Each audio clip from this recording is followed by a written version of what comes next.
যদি তোমরা কুফরি করো তাহলে তোমরা কিভাবে নিজেদেরকে সেদিন বাঁচাবে, কিভাবে আত্মরক্ষা করবে যেদিন আল্লাহ পাক রব্বুল আলামিন শিশুকে বৃদ্ধে রূপান্তরিত করে দিবেন।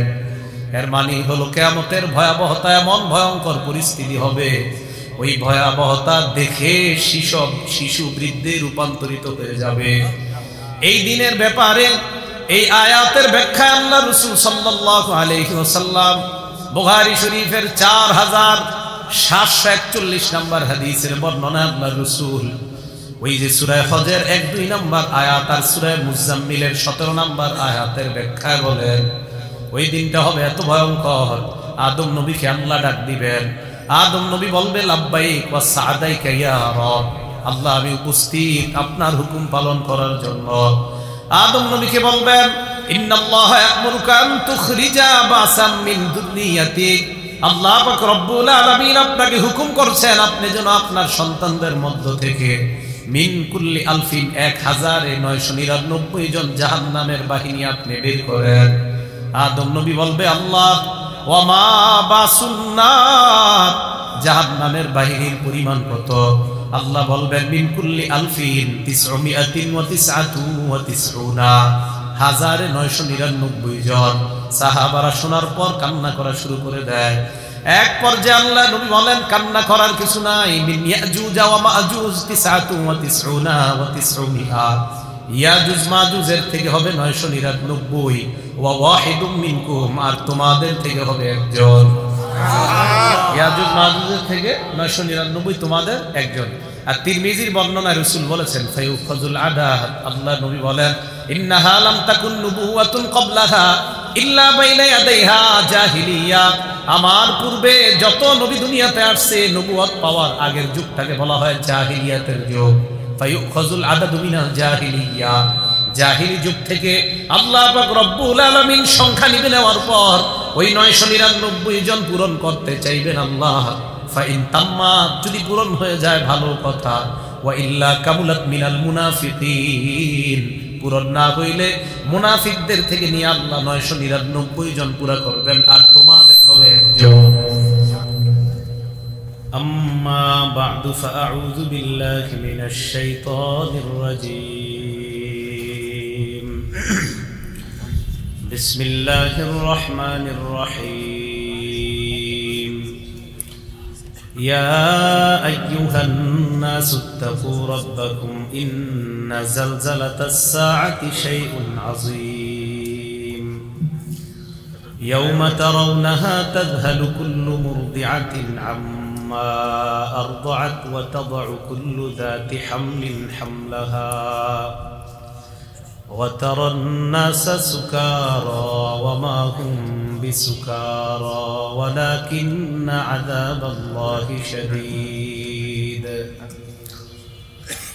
اللهم صل على محمد وعلى آل محمد كما صليت على إبراهيم وعلى آل إبراهيم إنك حميد مجيد اللهم بارك على محمد وعلى آل محمد كما باركت على إبراهيم وعلى آل إبراهيم إنك حميد مجيد سبحانك لا علم لنا إلا ما علمتنا إنك أنت العليم الحكيم الله আমাদেরকে এই ইসলাহি মাহফিলে উপস্থিত হওয়ার তৌফিক দান করেছেন, সকলে বলি আলহামদুলিল্লাহ।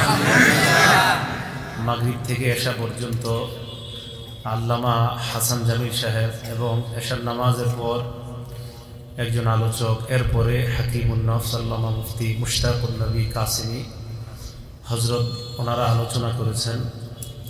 সর্বশেষ আমি কিছু কথা আপনাদের সামনে বলার জন্য এখানে বসেছি। আল্লাহ পাক রব্বুল আলামিন আমাদের সকলকে যে কথাগুলো বলবো এই কথাগুলো শুনে আমি সহ সবাই যেন আমল করতে পারি, আল্লাহ তৌফিক দান করেন।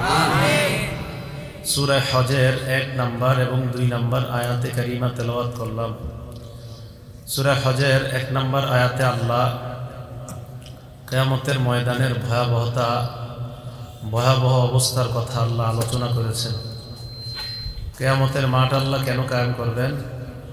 সূরাতুন নাজমের 31 নম্বর আয়াতে আল্লাহ বলেন, লিয়াজজিয়াল্লাযীনা আসাউ বিমা আমিলু, যারা খারাপ কাজ করেছে তাদেরকে প্রতিফল দেওয়ার জন্য কিয়ামতের মাঠ আল্লাহ কায়েম করবেন।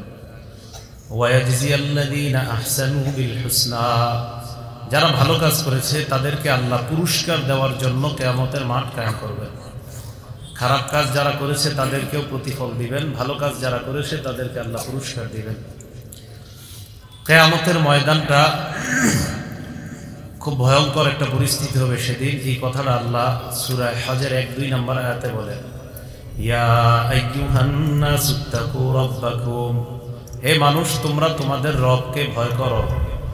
ইন্না জালজালাতাস সাআতি শাইউন আযীম, নিশ্চয়ই কিয়ামতের কম্পন এটা ভয়ঙ্কর ব্যাপার।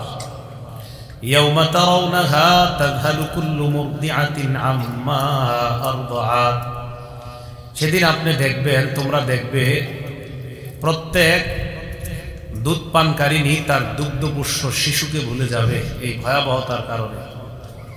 ওয়াতাদউ কুল্লু যাতি হামলিন হামলাহা, প্রত্যেক গর্ভধারিণী তার গর্ভপাত করে ফেলবে। এটা অটোমেটিক গর্ভপাত হয়ে যাবে কিয়ামতের বিভীষিকাময় পরিস্থিতির কারণে। ওয়াতারান নাসা সুকারা, আপনি দেখবেন মানুষ মাতাল, আসলে ওমা হুম বিসুকারা, তারা মাতাল না। ওয়ালাকিন্না আযাবাল্লাহি শাদীদ, কিন্তু আল্লাহর আযাব খুব কঠিন। কিয়ামতের ময়দানের ভয়াবহ অবস্থাটাই এটা ভয়ঙ্কর আযাব। আল্লাহ আমাদের সকলকে সেই পরিস্থিতিতে যেন আমাদেরকে না ফেলে, আল্লাহ যেন রহমতের ছায়া আমাদেরকে জায়গা দান করেন। কিয়ামতের ময়দানের ব্যাপারে আল্লাহ যে আয়াতে কারিমা দ্বয় বলেছেন, এই আয়াত দুইটার ব্যাপারে রাসূল আকরাম সাল্লাল্লাহু আলাইহি সাল্লাম হাদিসে ব্যাখ্যা করেছেন। তিরমিজি শরীফের 3168 নম্বর হাদিস, এই হাদিসের বর্ণনাকারী ইমরান ইবনে হুসাইন রাদিয়াল্লাহু তাআলা আনহু। এই ইমরান ইবনে হুসাইন রাদিয়াল্লাহু তাআলা আনহু তিনি বলেন, আন্না রাসূলুল্লাহ সাল্লাল্লাহু আলাইহি ওয়াসাল্লাম লাম্মা নাযালাত ইয়া আইয়ুহান নাসুত্তাকু রাব্বাকুম ইন্না জালজালাতাস সাআতি শাইউন আযীম ক্বালা, এই আয়াত যখন নাজিল হলো যে হে মানুষ তোমরা তোমাদের রবকে ভয় করো, রাসূল সাল্লাল্লাহু আলাইহি সাল্লাম বললেন সাহাবায়ে কেরামকে লক্ষ্য করে, এই হাদিসটা তিরমিজি শরীফের 3168 তো আছে, 3169 নম্বর হাদিসও আছে। পরের হাদিসে আছে যে সাহাবারা একটা সফরের মধ্যে ছিল। ওই হাদিসের বর্ণনাটা এমন, তাফাওয়াতা বাইনা আসহাবিহি ফিস সিয়ার, সাহাবায়ে কেরাম চলতেছে সফরের মধ্যে, আকবর হয়ে গেছে তাদের। রাসূল সাল্লাল্লাহু আলাইহি সাল্লাম এই দুইটা আয়াত তেলাওয়াত করলেন। কিভাবে? রফা সাওতাহু বিহাতাইনিল আয়াতাইন, এই দুই আয়াত রাসূল উচ্চ আওয়াজে তেলাওয়াত করলেন আর ইয়া আইয়ুহান নাস বলে সাহাবাদেরকে ডাক দিলেন। সাহাবারা বুঝতে পারলো যে রাসূল সাল্লাল্লাহু আলাইহি সাল্লাম আন্নাহু ইনদা কাউলিন, রাসূল কিছু একটা বলতে চায়। তখন রাসূল আকরাম সাল্লাল্লাহু আলাইহি সাল্লাম বললেন, কিয়ামতের ময়দানটা যখন কায়েম হবে, ইয়াকুলুল্লাহু লি আদম, আদম নবীকে আল্লাহ বলবেন, ইবআস বাসান নার, আপনি জাহান্নামের বাহিনী প্রস্তুত করেন। ফাকালা ওয়ামা বাসুন নার, আদম নবী বলবে, আল্লাহ জাহান্নামের বাহিনী আবার কি, তাদের পরিমাণ কেমন হবে? তখন আল্লাহ বলবেন 999 জন, হাজারে কয়জন? 999 ইলান নার ওয়া ওয়াহিদুন ইলাল জান্নাত, 999 জন জাহান্নামী, একজন জান্নাতী। ফানশাআল মুসলিমুনা ইয়াবকুনা, মুসলমানরা কান্না করা শুরু করে দেয়। আল্লাহ রাসূল সাহাবাদের দিকে তাকিয়ে বললেন, কারিবু ওয়াসাদ্দিদু, তোমরা আল্লাহর নৈকট্য অর্জন করো, মধ্যম পন্থা অবলম্বন করো, সমতল পথে তোমরা চলো। হাদিস দ্বারা বোঝা যায় আল্লাহর নৈকট্য অর্জন মধ্যম পথে চলে যদি আল্লাহর কাছে উপস্থিত হওয়া যায়, তাহলে কিয়ামতের ময়দান ওই বান্দার জন্য আল্লাহ সহজ করে দিবেন। মধ্যম পন্থা অবলম্বন করো, আল্লাহর নৈকট্য অর্জন করার চেষ্টা করো। এটা তিরমিজি শরীফের 3168 আর 3169 নাম্বার হাদিসের বর্ণনা। তো সাহাবায়ে কেরামের এই অবস্থা যখন রাসূল আকরাম সাল্লাল্লাহু আলাইহি সাল্লাম দেখলেন, তখন সাহাবাদেরকে বললেন, ইন্নী আরজু আন তাকুনু রুবুআ আহলিল জান্নাহ, আমার আশা জান্নাতের মধ্যে যারা থাকবে তাদের 4 ভাগের 1 ভাগ হবা তোমরা। ফাকাব্বারু, সাহাবায়ে কেরাম বললেন আল্লাহু আকবার। কি বললেন?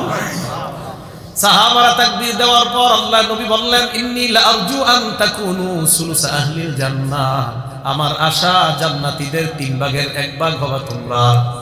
আগের হাদিসে বললেন 4 ভাগের 1 ভাগ, এই হাদিসে বললেন 3 ভাগের 1 ভাগ। ফাকাব্বারু, সাহাবারা আবার বললেন আল্লাহু আকবার। সাহাবারা তাকবীর দেওয়ার পর আল্লাহ নবী বললেন, ইন্নী লাআরজু আন তাকুনু নিসফা আহলিল জান্নাহ, আমার আশা জান্নাতীদের অর্ধেক হবা তোমরা। তো সাহাবায়ে কেরাম তাকবীর দিলেন। তো সাহাবায়ে কেরামকে রাসূল আকরাম সাল্লাল্লাহু আলাইহি সাল্লাম সান্ত্বনা দিলেন। আল্লাহ পাক রব্বুল আলামিন সূরা মুজাম্মিলের 17 নম্বর আয়াতে বলেন, ফাকাইফা তাত্তাকুনা ইন কাফারতুম ইয়াওমান ইয়াজআলুল বিলদানা শিবা, যদি তোমরা কুফরি করো তাহলে তোমরা কিভাবে নিজেদেরকে সেদিন বাঁচাবে, কিভাবে আত্মরক্ষা করবে যেদিন আল্লাহ পাক রব্বুল আলামিন শিশুকে বৃদ্ধে রূপান্তরিত করে দিবেন। এর মানে হলো কিয়ামতের ভয়াবহতা এমন ভয়ঙ্কর পরিস্থিতি হবে, ওই ভয়াবহতা দেখে শিশু বৃদ্ধে রূপান্তরিত হয়ে যাবে। এই দিনের ব্যাপারে এই আয়াতের ব্যাখ্যায় আল্লাহ রাসূল সাল্লাল্লাহু আলাইহি ওয়াসাল্লাম বুখারী শরীফের 4741 নম্বর হাদিসের বর্ণনা আল্লাহ রাসূল ওই যে সূরা হজের 1-2 নম্বর আয়াত আর সূরা মুজাম্মিলের 17 নম্বর আয়াতের ব্যাখ্যায় বলেন, ওই দিনটা হবে এত ভয়ঙ্কর, আদম নবীকে আল্লাহ ডাক দিবেন। আদম নবী বলবে লাব্বাইক ওয়া সা'দাইকা ইয়া রব, আল্লাহ আমি উপস্থিত আপনার হুকুম পালন করার জন্য। আদম নবীকে বলবেন, ইন্নাল্লাহা ইয়া'মুরুকা আন তুখরিজা বাসাম মিন যুররিয়াতিক, আল্লাহ পাক রব্বুল আলামিন আপনাকে হুকুম করছেন আপনি যেন আপনার সন্তানদের মধ্য থেকে মিন কুল্লি আলফিন 1999 জন জাহান্নামের বাহিনী আপনি বের করেন। আদম নবী বলবে, আল্লাহ ওয়া মা বাসুন্নার, জাহান্নামের বাহিনীর পরিমাণ কত? আল্লাহ বলবেন, মিন কুল্লি আলফিন 999 1999 জন।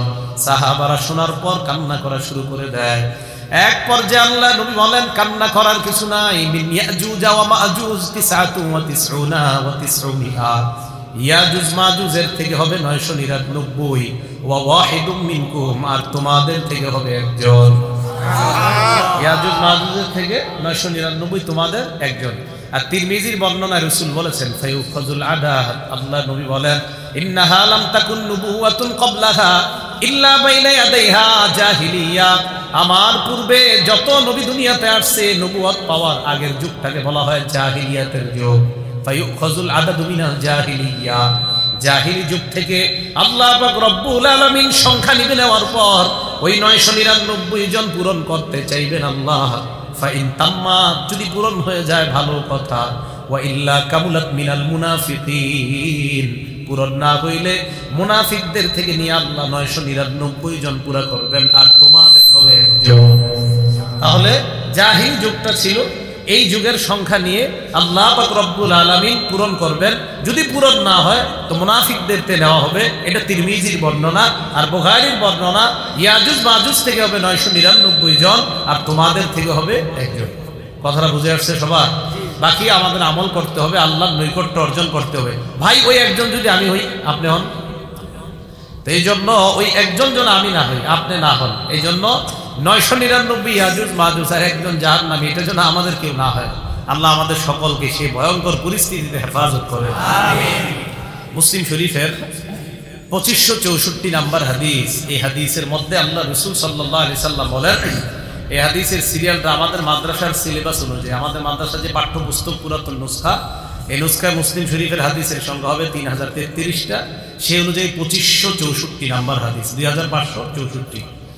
قال رسول الله صلى الله عليه وسلم تدنى الشمس يوم القيامة من الخلق আল্লাহ রাসূল বলেন সূর্যটা কিয়ামতের ময়দানে মানুষের এত কাছে হবে ফাতাকুনা মিনহুম হাত্তা তাকুনা মিনহুম কামিকদারি মিল মাত্র 1 মাইলের দূরত্বে থাকবে কয় মাইল কিয়ামতের ময়দানে সূর্যটা মাত্র 1 মাইলের দূরত্ব থাকবে রাসূল বলেন ফায়াকুনুন নাসু আলা কদরি আমালিহিম ফিল আরাক মানুষ তার আমল অনুযায়ী ঘামের মধ্যে থাকবে ফামিনহুম মান ইয়াকুনু ইলা কাবাই কোন মানুষের ঘাম হবে তার পায়ের টাকনু পরিমাণ ওয়া মিনহুম মান ইয়াকুনু ইলা রুকবাতাই কারো ঘাম হবে তার হাঁটু পরিমাণ ওয়া মিনহুম মান ইয়াকুনু ইলা হাকওয়াই কারো ঘাম হবে তার কোমর পরিমাণ কি পরিমাণ কোমর কারো ঘাম হবে তার কোমর পরিমাণ কিছু নুসখায় হাকওয়াই কোন নুসখা আছে হাকওয়াই কোমর পরিমাণ ঘাম হবে ومنهم من يلجمه العرق الجاما কারো ঘাম হবে নাক পরিমাণ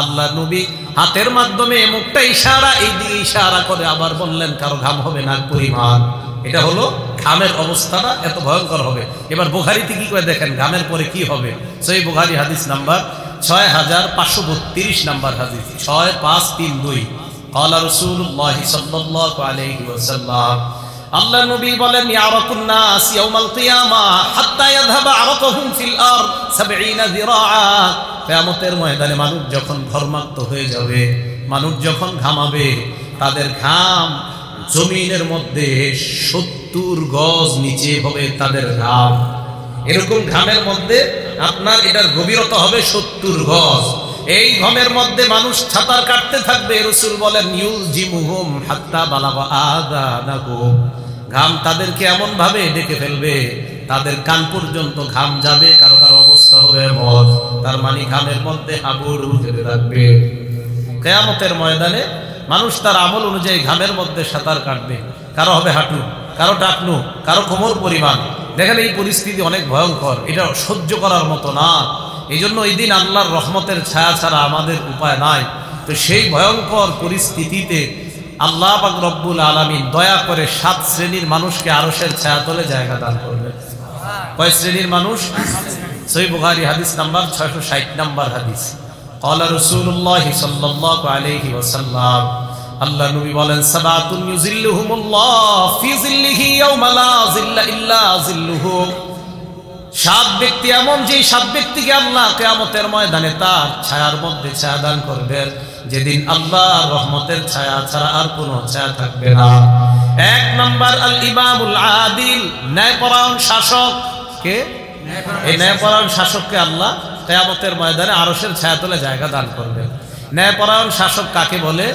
ন্যায়পরায়ণ শাসক বলা হয় আল ইমামুল আদিল ইমামুল আদিল বলা হয় হুয়া আইয়াত্তাবিআ আমরাল্লাহ বিকুল্লি শাইইন বিওয়াদ'i কুল্লি শাইইন ফি মাওদি'iহি মিন গায়রি ইফরাতিন ওয়ালা তাফরিদ কোন রূপ বাড়াবাড়ি ছাড়া ছাড়াছাড়ি ছাড়া যে প্রত্যেকটা জিনিসকে যথাযথ স্থানে যে রাখে তাকে বলা হয় ন্যায়পরায়ণ শাসক প্রত্যেকটা বিষয় যথাযথভাবে আদায় করা তাকে বলা হয় ন্যায়পরায়ণ শাসক হুয়াল আদলু ফি নাফসিহি ওয়াল আদিলু ফি হুকমিহি নিজেও একজন ইনসাফওয়ালা এবং হুকুমও করে ইনসাফের সাথে তাকে বলা হয় ন্যায়পরায়ণ শাসক 2 নাম্বার ন্যায়পরায়ণ শাসকের মৌলিক 4টা কাজ জোরে বলেন কয়টা 4টা কাজ সূরা হজের 41 নম্বর আয়াতে আল্লাহ বলেন আল্লাযীনা ইম্মাক্কান্নাহুম ফিল আরদি আকামুস সালাহ ওয়া আতাউয যাকাত ওয়া আমারু বিল মা'রুফি ওয়া নাহাউ আনিল মুনকার আমি যাদেরকে দুনিয়ার শাসনভার দেই যাদেরকে ক্ষমতায় বসাই তাদের মৌলিক দায়িত্ব হবে 4টা 1 নাম্বার আকামুস সালাহ নামাজ কায়েম করা 2 নাম্বার আতাউয যাকাত যাকাত আদায় করা 3 নাম্বার আমারু বিল মা'রুফ নেক কাজের আদেশ করা 4 নাম্বার ওয়ানাহু আনিল মুনকার অসৎ কাজ থেকে নিষেধ করা তাহলে ন্যায়পরায়ণ শাসকের মৌলিক কাজ কয়টা 4টা নামাজ কায়েম করা রাষ্ট্রীয়ভাবে নামাজ কায়েম করা রাষ্ট্রীয়ভাবে যাকাত প্রতিষ্ঠিত করা রাষ্ট্রীয়ভাবে ন্যায় কাজের আদেশ করা রাষ্ট্রীয়ভাবে অসৎ কাজ থেকে মানুষকে বিরত রাখা মৌলিকভাবে একজন ন্যায়পরায়ণ শাসকের এই 4 কাজ ন্যায়পরায়ণ শাসকের ফজিলত কয়েকটা ফজিলত আমরা মনে রাখি 1 নাম্বার ফজিলত ন্যায়পরায়ণ শাসক আল্লাহর ডান পাশে নূরের মিম্বরে বসবে সুবহানাল্লাহ আল্লাহর ডান পাশে হ্যাঁ নূরের মিম্বরে বসবে কে এটা ন্যায়পরায়ণ শাসক মুসলিম শরীফের 1827 নম্বর হাদিস এই হাদিসের মধ্যে আসছে ক্বালা রাসূলুল্লাহ সাল্লাল্লাহু আলাইহি ওয়াসাল্লাম ইন্নাল মুকসিতিনা ইনদাল্লাহ আলা মানাবির মিন নূর আন ইয়ামিনির রহমান। ন্যায়পরায়ণ শাসক আল্লাহ পাক রব্বুল আলামিনের কাছে নূরের মিম্বরে বসবে, রহমানের একদম ডান পাশে, রহমানের ডান পাশে নূরের মিম্বরে বসবে। ওয়াকিলতা ইয়াদাইহি ইয়ামিন, ন্যায়পরায়ণ শাসকের দুই হাত ডান হাত। বলেন কি বললাম বাংলাটা? ন্যায়পরায়ণ শাসকের দুই হাত ডান হাত, মানে ডান হাত দিয়ে ভালো কাজ করা লাগে। তো ন্যায়পরায়ণ শাসকের ডান হাত মানে দুই হাত ডান হাত। কিলতা ইয়াদাইহি ইয়ামিনুন, তার দুই হাত ডান হাত, মানে সে শুধু ভালো কাজই করবে, ডান হাত দিয়ে শুধু ভালো কাজই করা। তো ন্যায়পরায়ণ শাসকের দুই হাত ডান হাত, এর মানে তো ন্যায়পরায়ণ শাসক কি? আল্লাযীনা ইয়াদিলুনা ফি হুকমিহিম ওয়া আহলিহিম ওয়া মা ওয়ালু। ন্যায়পরায়ণ শাসক তারা যারা পরিবারের লোকজনের মধ্যে ইনসাফ কায়েম করে, আর অধীনস্থ যারা তাদের মাঝেও ইনসাফ কায়েম করে, তাকে বলা হয় ন্যায়পরায়ণ শাসক। ওই ন্যায়পরায়ণ শাসক রহমানের ডান পাশে নূরের মিম্বরে বসার মতো ব্যবস্থা আল্লাহ করে দিবেন। এ হলো এক নম্বর ফজিলত। ন্যায়পরায়ণ শাসকের দুই নম্বর ফজিলত, ন্যায়পরায়ণ শাসক জান্নাতি। সুবহানাল্লাহ। সহিহ মুসলিম শরীফ হাদিস নাম্বার 2565 নম্বর হাদিস।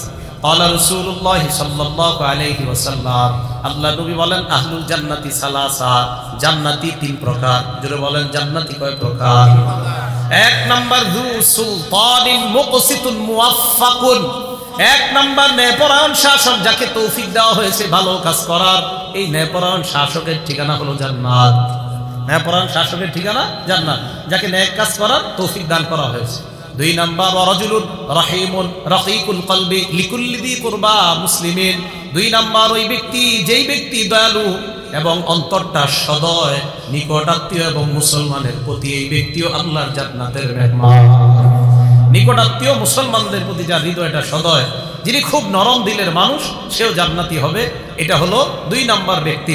তিন নাম্বার আফিফুন মুতাআফফিফুন যু ইয়াল, যার অনেক সন্তান আছে থাকার পরেও মানুষের কাছে হাত পাতে না, সন্তানাদি আছে, অভাব অনটনের মধ্যে আছে, এই সন্তান অনেক থাকার পরেও অভাব অনটন মানুষের কাছে প্রকাশ করে না, মানুষের কাছে হাত পাতে না, লজ্জায়, এই ব্যক্তিও জান্নাতে যাবে। তো এই তিনজনের একজন ন্যায়পরায়ণ শাসক। বলেন তো তিনজনের একজন ন্যায়পরায়ণ শাসক। একটা কিতাব আছে না সিলসিলাতুস সহিহা, এটার নাম শুনছেন? আলেমরা ছাড়া অন্যরা না শোনাই ভালো। তো এই কিতাবের 3384 নাম্বার হাদিস, এই কিতাবের 3300, আচ্ছা না না শোনা ভালো এরকম না, কিতাবের নাম জানা তো ভালোই, মানে বললাম আর কি, আলেমরা জানলেই হবে, আপনাদের মোটামুটি যে কিতাবগুলো জানেন এইগুলো জানলেই চলবে। তো সিলসিলাতুস সহিহা 3384 নাম্বার হাদিস। এই হাদিসের মধ্যে আসছে সালাসাতুন লা ইয়ারুদ্দুল্লাহু দুআআহুম, তিন ব্যক্তির দোয়া আল্লাহ ফিরায়া দেয় না। কয় ব্যক্তির দোয়া আল্লাহ ফিরায়া দেয় না? তিন ব্যক্তির দোয়া আল্লাহ ফিরিয়ে দেয় না। এর মধ্যে একজন হলেন আল ইমামুল আদিল, ন্যায়পরায়ণ শাসকের দোয়া আল্লাহ কখনো ফিরায়া দেয় না। ন্যায়পরায়ণ শাসকের দোয়া আল্লাহ কি করে না? ফিরায়া দেয় না। তাহলে ন্যায়পরায়ণ শাসক এক নাম্বার আরশের ছায়া তলে কিয়ামতের ময়দানে জায়গা পাবে। তিনি কে বলেন তো? ন্যায়পরায়ণ শাসক। পৃথিবীর শ্রেষ্ঠ ন্যায়পরায়ণ শাসক ছিলেন মুহাম্মদুর রাসূলুল্লাহ সাল্লাল্লাহু আলাইহি ওয়াসাল্লাম। সহিহ বুখারী হাদিস নাম্বার 3475 নাম্বার হাদিস। এই হাদিসে একটা মজার ঘটনা আছে। কি হয়েছে? মক্কার এক নারী চুরি করছে, এক মেয়ে চুরি করছে, আরবের এক মেয়ে চুরি করছে। আম্মা জান আয়েশা সিদ্দিকা বলেন, আন্না কুরাইশান আহাম্মাহুম শানুল মারআতিল মাখজুমিয়াতিল্লাতী সারাকাত। মাখজুমি গোত্রের এক নারী চুরি করছে। এই চুরিটা মক্কার নেতৃস্থানীয় ব্যক্তিবর্গদেরকে ভাবিয়ে তুললো যে এই মেয়েটা একটা বংশীয় মেয়ে, চুরি করলে তো হাত কাটা হয়, এটা কিভাবে? তো সবাই চিন্তা করলো রাসূলকে দেখিন একটু সুপারিশ করে। তাদের মধ্যে একজন বলল, মাইয়ুকাল্লিমু ফিহা রাসূলুল্লাহি সাল্লাল্লাহু আলাইহি ওয়াসাল্লাম, এই মেয়েটার ব্যাপারে আল্লাহ রাসূলের সাথে কে কথা বলবে? ফাকালু ওয়া মাইয়াশতারি আলাইহি ইল্লা উসামা ইবনে যায়েদ হিব্বু রাসূলিল্লাহি সাল্লাল্লাহু আলাইহি ওয়াসাল্লাম। এই ব্যাপারে আল্লাহ নবীর সাথে আল্লাহ রাসূলের সবচেয়ে প্রিয় ভাজন, আস্থাভাজন উসামা ইবনে যায়েদ ছাড়া অন্য কেউ রাসূলের সাথে কথা বলার সাহস নাই কারো। যদি কথা বলতে হয় তো নবীজির নাতি যায়েদ ইবনে হারেসার ছেলে উসামা, এই উসামাকে নবী অনেক মহব্বত করে, আদর করে কোলে নেয়, সে পারবে নবীর সাথে কথা না বলতে, অতএব তাকে আমরা রাসূলের কাছে পাঠাই। সাহাবারা কেউ সাহস করতেছে না। ও মাইয়াশতারি আলাইহি ইল্লা উসামা ইবনে যায়েদ, ইস্তিরা মানে হলো সাহস করা, এই সাহস তো উসামা ছাড়া আর কারো নাই। উসামা ইবনে যায়েদকে রাজি করাইলো, তুমি এক কাজ করবা, তোমার দাদাকে গিয়ে বলবা এই মহিলাটা চুরি করছে, বংশীয় মেয়ে, তো তার হাত কাটাটা কি একটু বা শিথিল করা যায় কিনা। হযরত উসামা ইবনে যায়েদ রাদিয়াল্লাহু তাআলা রাসূল সাল্লাল্লাহু আলাইহি সাল্লামের কাছে গেলেন, যাওয়ার পর ব্যাপারটা বললেন। রাসূল সাল্লাল্লাহু আলাইহি ওয়াসাল্লাম জবাব দিলেন, আতাশফাউ ফি হাদ্দিন মিন হুদুদিল্লাহ, তুমি কি আল্লাহর কোন ফয়সালা শিথিল করার ব্যাপারে আমার কাছে সুপারিশ করতেছো? আল্লাহ নবী বললেন, ইন্নামা আহলাকা মান কানা ক্বাবলাকুম আন্নাহুম ইযা সারাকা ফীহিমুশ শরীফ তারাকুহ, তোমাদের পূর্বের জামানার মানুষ ধ্বংস হয়েছে যেই কারণে, এর মধ্যে একটা কারণ হলো এই, তাদের মাঝে কোনো সম্ভ্রান্ত ব্যক্তি চুরি করলে তাকে তারা ছেড়ে দিত। ওয়া ইযা সারাকা ফীহিমুদ দাঈফ আকামু আলাইহিল হাদ্দা, আর যদি তাদের মধ্যে কোনো দুর্বল নিম্ন শ্রেণীর মানুষ চুরি করত তাহলে তারা হদ কায়েম করত। ইহুদিরা এমন করত। আপনার কি করত? সম্ভ্রান্ত ব্যক্তি চুরি করলে একটু শাস্তি দেয়া মাফ, আর যদি দুর্বল মানুষ চুরি করে তো তার হাত কাটতো। রাসূল আকরাম সাল্লাল্লাহু আলাইহি সাল্লাম যে কথাটা শেষে বললেন, সারা দুনিয়ার মধ্যে স্বর্ণাক্ষরে লিখে রাখার মতো কথা। নবীজি বললেন, আইমুল্লাহ, আল্লাহর কসম, লাউ আন্না ফাতিমাতা ইবনাতা মুহাম্মাদিন সাল্লাল্লাহু আলাইহি ওয়াসাল্লাম সারাকাত, শোনো তোমরা, আমার কন্যা ফাতেমাও যদি চুরি করতো, লাকাতাতু ইয়াদাহা, তার হাতও আমি কাটতাম। আমার মেয়ে ফাতেমা, মুহাম্মদ সাল্লাল্লাহু আলাইহি সাল্লামের মেয়ে ফাতেমা, সেও যদি চুরি করতো আমি তার হাত কেটে দিতাম। পৃথিবীর সবচেয়ে ন্যায়পরায়ণ শাসক ছিলেন মুহাম্মদুর রাসূলুল্লাহ সাল্লাল্লাহু আলাইহি সাল্লাম। কথা মনে আসেনি? কয় শ্রেণীর মানুষকে আল্লাহ আরশের ছায়াতলে জায়গা দিবেন? 7। 1 নাম্বার ন্যায়পরায়ণ শাসক। 2 নাম্বার ওয়া শাবুন নাশা ফি ইবাদাতি রাব্বিহি আযজা ওয়া জাল, ওই যুবক যার যৌবন বয়সটা, যার জীবনটা লালিত পালিত হয়েছে আল্লাহর ইবাদতের মধ্যে, যৌবন বয়সটা ইবাদতে কাটাইছে। বলেন যৌবন বয়স কিভাবে কাটাইছে? একটা কিতাব আছে হাদিসের নাম সহিহুল জামে, 3355, কত হয়? 3355। এই কিতাবের 3355 নাম্বার হাদিস। এই হাদিসের মধ্যে ক্বালা রাসূলুল্লাহ সাল্লাল্লাহু আলাইহি ওয়াসাল্লাম, আল্লাহর নবী বলেন, ইফতানিম খামসান ক্বাবলা খামসিন, 5টা জিনিসের আগে তোমরা 5টা জিনিসকে মূল্যায়ন করো। কয় জিনিসের আগে কয় জিনিসকে মূল্যায়ন করো? সবাই মনে রাখবেন। 1 নাম্বার শাবাবাকা ক্বাবলা হারামি, তুমি বুড়া হয়ে যাওয়ার আগে তোমার যৌবনটাকে তুমি মূল্যায়ন করো, গনিমত মনে করো। বলেন 1 নাম্বার যৌবন বয়সটা ইবাদতে কাটানো। তাহলে 1 নাম্বার শাবাবাকা ক্বাবলা হারামি, 1 নাম্বার যৌবন বয়সটা এটা মূল্যায়ন করা। 2 নাম্বার ফারাগাকা ক্বাবলা শুগলি, তুমি ব্যস্ত হয়ে যাওয়ার আগে অবসর সময়টাকে তুমি কাজে লাগাও। অবসর সময় তুমি কি করো? কাজে লাগাও। আমাদের তালেব ইলম ভাই যারা আছি, আমরা ছুটিগুলাতে কাজে লাগানো দরকার, রমজান মাসটা কাজে লাগানো দরকার, বন্ধগুলো আমাদের কাজে লাগানো দরকার। ছাত্রদের মধ্যে যারা এই সময়গুলা কাজে লাগাবে এরা সোনায় সোহাগা হয়ে যাবে। তো অবসর সময়গুলা কাজে লাগানো, ফারাগাকা ক্বাবলা শুগলি, এটা 2 নাম্বার। অবসর, ব্যস্ত হয়ে যাওয়ার আগে অবসর সময়টাকে কাজে লাগানো। ব্যস্ততা আপনি দেখবেন সুবহানাল্লাহ 10 বার কইতে পারতেছেন না। সুবহানাল্লাহ আপনি আগে কইতে পারতেন, অবসর সময় আপনি 33 বার 100 বার বলতে পারতেন। ব্যস্ত হয়ে যাওয়ার পর এটা পারতেছেন না, তাহলে অবসর সময়টা কাজে লাগানো। বাসে বসে থাকাটা এটা একটা অবসর সময়। আর ঢাকা শহর বাসে আপনার 2.5-3 ঘন্টা নিচে বসে থাকা হয় না। তো এই 2.5-3 ঘন্টা আপনি ফেসবুক না চালিয়ে আল্লাহর জিকিরে কাটায় দেন। তাহলে 2 নাম্বার ফারাগাকা ক্বাবলা শুগলি। 3 নাম্বার ওয়া হায়াতাকা ক্বাবলা মাউতিক, মরার আগে তোমার জীবনটা তুমি মূল্যায়ন করো। মরলে তো শেষ, তো মরার আগে জীবনটা গনিমত মনে করো।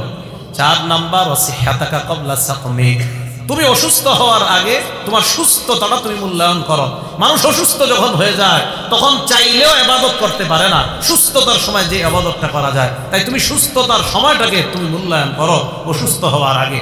আমাদের রাসূল সাল্লাল্লাহু আলাইহি সাল্লামও দেখেন ইন্তেকালের সময় এতটা অসুস্থ হয়ে গিয়েছিলেন যে রাসূল সাল্লাল্লাহু আলাইহি সাল্লাম পর্যন্ত মসজিদে যাইতে কষ্ট হয়ে যাচ্ছিল।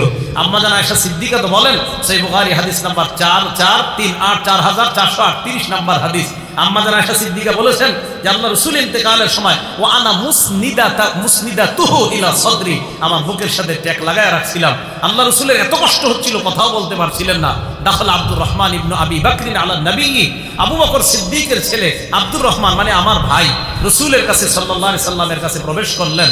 তো রাসূল সাল্লাল্লাহু আলাইহি সাল্লামের কাছে আব্দুর রহমান ইবনে আবু বকর যখন প্রবেশ করলেন, আচ্ছা হাদিসটা পুরোটাই বলে ফেলি, কি বলেন? আয়েশা পড়ছে মাথায়, বলে ফেলি, মজার হাদিস। রাসূল আকরাম সাল্লাল্লাহু আলাইহি সাল্লামের কাছে আব্দুর রহমান ইবনে আবু বকর প্রবেশ করছে, মানে আম্মা জান আয়েশা সিদ্দিকার ভাই।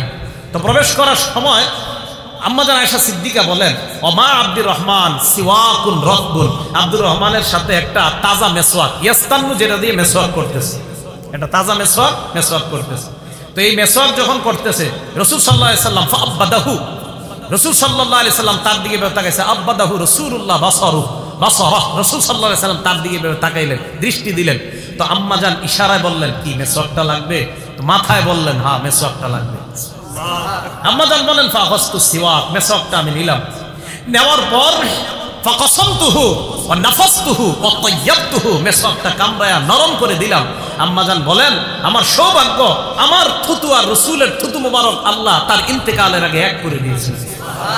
রাসূল সাল্লাল্লাহু আলাইহি সাল্লাম মেসওয়াক করলেন ইন্তেকালের আগে। আম্মা জান বলেন, মা রাআইতু রাসূলুল্লাহ সাল্লাল্লাহু আলাইহি সাল্লাম ইস্তান্না ইস্তিলানান আহসানা কাত্তু, ওই দিনের চাইতে এত সুন্দর করে আর কখনো মেসওয়াক করতে দেখিনি।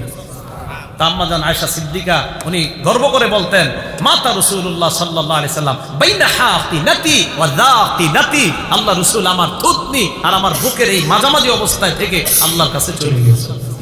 তো রাসূল সাল্লাল্লাহু আলাইহি সাল্লাম কথাও বলতে পারছিলেন না, দুইজনের কাঁধে ভর দিয়ে মসজিদে যাচ্ছেন। তো ওজোরের সময় মানুষ ইবাদত করতে পারে না চাইলেও, এই জন্য 4 নাম্বার সিহহাতাকা ক্বাবলা সাকমিক, অসুস্থ হওয়ার আগে সুস্থতা, এটাকে গনিমত মনে করা, এটাকে মূল্যায়ন করা।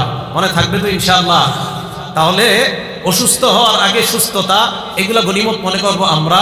অবসরতার আগে, আপনার ব্যস্ত হয়ে যাওয়ার আগে অবসরতা, এটাকে আমরা গনিমত মনে করব।